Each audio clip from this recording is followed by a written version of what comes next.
पुणी थरे चाषी मुंड व्यथार कारण पलटि लघुचाप। चाष पाई पानी आवश्यकता थिला हेले एबे अधिक वर्षा हेबो बोली आकलन होउछि।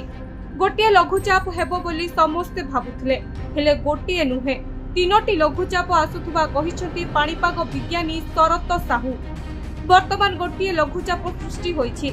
26 बेलकू द्वितीय एवं 29 बेलकू तृतीय लघुचाप हेबो बोली आकलन करा जायछि। सेपरि वर्तमान सृष्ट होइथिबा लघुचाप बेसी घनीभूत होई न पारे।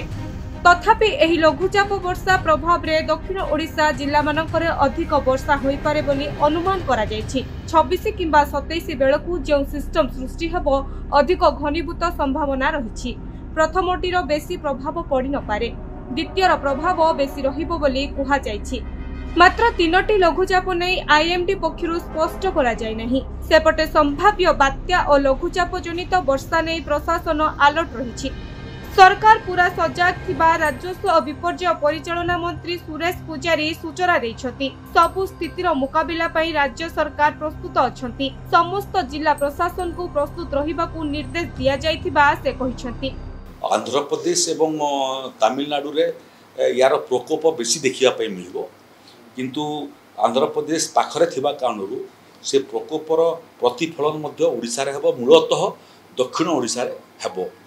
तेणु दक्षिण ओडिशार राज्य जिला माने जोटा गंजाम, कोरापुट, नवरंगपुर, ये सबू गजपति, ये सबू जिला को आम रेड जोन रे रखीचु। विपर्यय परिचालना विभाग ए बाबद प्रस्तुत अच्छी।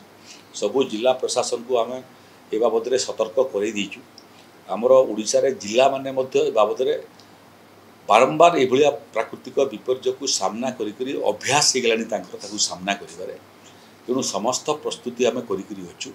बात्या नहीं अमेरिकार एक संस्था आकलन करुछि, किंतु भारतीय पाणीपाग संस्था एजाए केवल वर्षा आकलन करिछि। तेबे दक्षिण ओडिशा रे रेड और उपकूल रे ऑरेंज अलर्ट रहिछि। ब्यूरो रिपोर्ट, ओडिशा संवाद।